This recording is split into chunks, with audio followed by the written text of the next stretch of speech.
за неодмаздолюбивоста. Сте слушнале ли дека е речено око за око и зап за зап? А јас ви велам, не противете му на злиот. Ако некој те удри по десниот образ, заврти му го и другиот. Евангелие според Матеј 5:38-39. Човековата природа бескомпромисно бара правда, но честопати и одмазда. Во светот во кој преовладува логиката на одмаздолюбивоста, Библијата не повикува да зачекориме по друг пат, по патот на ненасилството, на стрпливоста и на внатрешната слобода.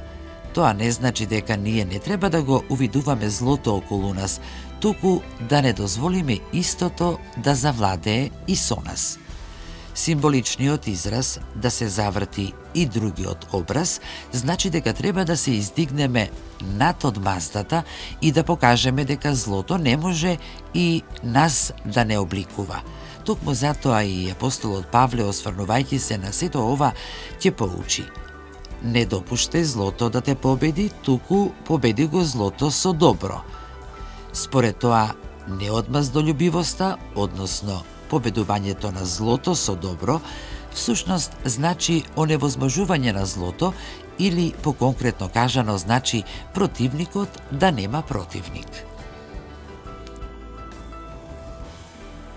Сте слушнале ли дека е речено око за око и зап за зап? А јас ви велам, не противете му на злиот. Ако некој те удри по десниот образ, заврти му го и другиот. Евангелие според Матеј 5:38-39.